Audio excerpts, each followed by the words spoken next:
현 PIR과 집값의 상관관계는 어떻게 보시나요?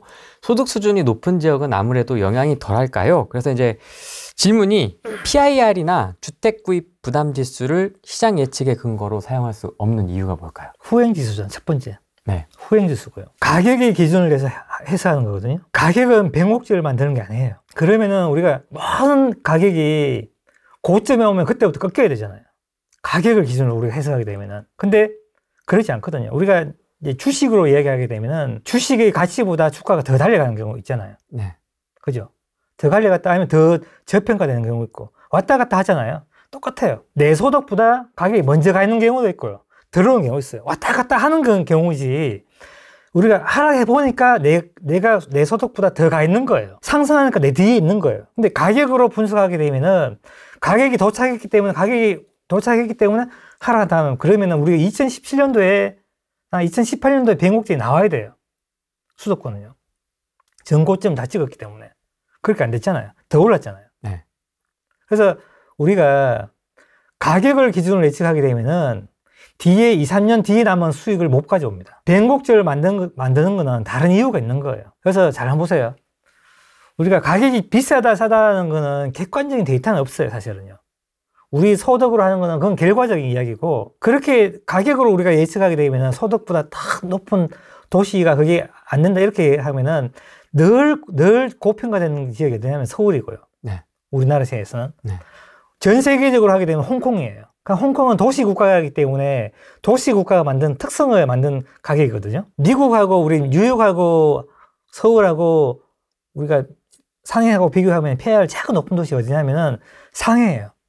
아, 그래요? 상해가 제일 비쌉니다. 북경하고. 뉴욕일 것 같은데 또. 뉴욕은 제일 밑에 있어요. 이게 샘플링에도 문제가 있어요. 뭐냐면은 도시 발전 순수를 한번 보세요. 나라의 발전 순수를 한번 보세요. 미국이 제일 빨랐죠. 선진국. 우리 일본이죠. 주택 품질이 어떤 게 제일 안 좋겠어요? 미국이 제일 연식이 제일 오래됐다고요. 얘를 가져와서 평균해서 소득해 보세요. PIR 낮다고요. 그 다음에 우리고요. 중국에. 아, 표본의 이슈도 있겠다. 해변의 이슈도 있는 거예요. 그러네. 아. 그래서 이걸로 해석하면 안 된다고요. 그래서 이걸로 해석하게 되면 여러분들 그게 생긴다고. 실수가 생긴다고. 제가 보는 가격을 보는 기준은, 우리가 매매가를 보는 기준이 있는데 가격을 보는 기준이 있어요. 그건 이제 교과서적으로 하는 기준이 있습니다. 우리가 수익률 환산법이라 했죠. 수익률을 기준으로 해서 매가를 환산하는 기준이 있죠. 우리가 월세를 하잖아요. 상가 같은 거. 네, 상가는 하잖아요. 근데 아파트 시장에서는 얘가 안 돼요. 왜냐하면 전세가 있기 때문에. 왜냐하면 한번 보세요. 우리는 전월세 전환율을 해서 우리가 월세가 정해지잖아요. 네. 그래서 우리 강남 같은 경우는 지금 전세가 50%예요. 근데 50%에다가 전월세 전환율이 지금 4.85%인데 곱하게 되면은 수익률 2.5%예요. 수익률 2.5%면 지금 금리보다 더 낮죠. 네. 수익률을 보면 얘는 어마어마한 거품이죠. 네. 어마어마한 거품이에요, 강남을. 근데 우리 지방에 한번 가볼게요. 지방에 가게 되면은, 지방 빌라 가게 되면은 갭이 딱 붙었죠. 네. 매매가 1억이면은 갭이 9천이에요. 네. 그러면은 얘를 9천 곱하기 전세가율, 전환율 5 하면은 수익률은 4.5죠. 수익률이 빌라가 더 높잖아요. 그러면은 수익률 좋은 빌라가 더 좋은가요? 강남이 좋죠. 완전 저평가? 그래서 이게 저평가 아니잖아요. 시장에서 우리가 성장이 끝나는 상품은 사용가치하고 매매가가 똑같다고요. 그래서 성장이 남아있는 것들은 우리가 매매가 미리 반영된 거예요. 그래서 저평가다 고평가다는 그게 명확한 구분이 없다니까요. 우리가 그 지역을 특성을 가만히 이해하는 수밖에 없어요. 근데 내가 보는 방법은 딱 한 가지 있어요. 뭐냐면은 이게 교과서에 나오는 거예요. 거래 사례 비교법이에요. 이 지역에 얼마나 거래가 됐는가를 보는 게 지금 가장 합리적이에요. 왜 그러냐면은 가격이 결정될 때 모든 환경이 다 같이 반영돼서 결정되거든요. 금융 환경까지 같이. 금리나 우리 소득이나 어떤 지역의 특성이나. 네. 그래서 만약에 부산이 과거에 우리 해운대가 5억이 거래됐다고, 그죠? 2010년도에. 대구가 과거에 2010년도에 범어동이 만약에 5억이 됐잖아요. 똑같죠? 똑같은 환경에서 5억 거래됐어요. 근데 지금 와보니까 얘는 10억이고 얘는 8억이잖아요. 얘가 낮죠? 과거엔 똑같은데 지금 다르잖아요. 그러니까 얘가 저평가예요. 해운대에서 만들어낼 수 있는 지금의 금융환경, 소득 환경과 금융환경에서 만들어낼 수 있는 가격이 10억이었잖아요. 그럼 여기도 만들 수 있는 게 10억이라는 겁니다. 근데 서울에서 만약에 과거 2010년도에 20억이었고 대구가 10억이었잖아요. 그럼 이제 10년이 지났어요. 그 얘가 이제 40억 되고 얘가 20억 대 맞는데 똑같이 맞는데 얘가 저평가 되면은 그 차이만큼이 내가 볼 때는 적정 가격인 거예요. 현재의 가치. 근데 이 매매 가격이라는 거 변하기 때문에 계속 왔다 갔다 하는 거예요.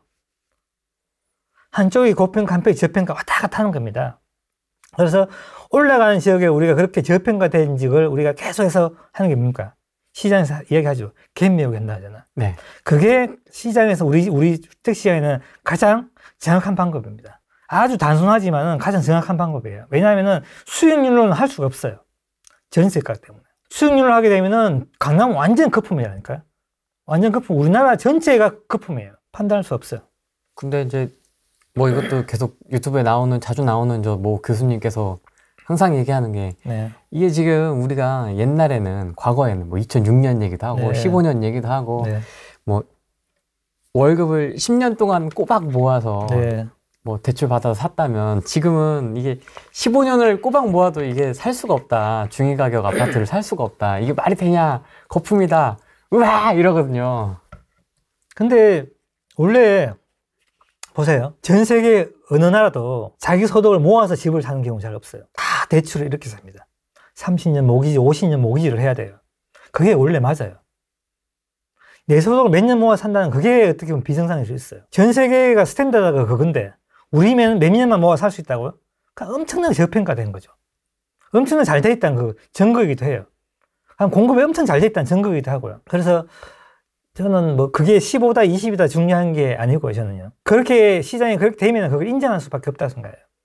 과거의 잣대로 자꾸 되게 되면 우리는 집을 못 삽니다. 못 사요. 과거에는 얼마였는데 네, 과거에는 얼마였는데 못 사요. 절대 못 사요. 과거의 어떤 가격을 보는 사람들은 집을 못 사거든요.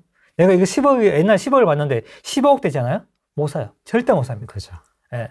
근데 여기서 20억 가잖아요. 또 못 사요. 그분들 평생인지 전세 월세 사는 거예요. 과거 가격을 안 봐야 된다. 그 10, 15 이런 거 의미가 없다니까, PIR. 시간에 따라서 왔다 갔다 하는 그거예요. 지금 조금 고평가되어 있는 지역 시기인 거예요. 그래서 지금 매년 쉬면은 다시 또 따라 붙습니다. 소득이. 그렇게 계속 왔다 갔다 하는 거예요. 앞으로 갔다, 뒤로 갔다 왔다 갔다 하는 거예요. 지금이 높은 시기예요. 높은 시기. 이제 지금 이제 하락하게 되면 또 줄어드는 시기가 오는 거예요. 그렇다고 해서 이게 PIR이 막 엄청 더 원래 과거와 같이 이렇게 회귀할 것 같지는 않거든요. 이해하지는 않습니다. 느낌이. 네. 어쨌든, 절대 가격이 올라가기 때문에 그렇죠. 어쨌든 집값이 월급보단 빨리 올라가는 네. 구조이기 때문에.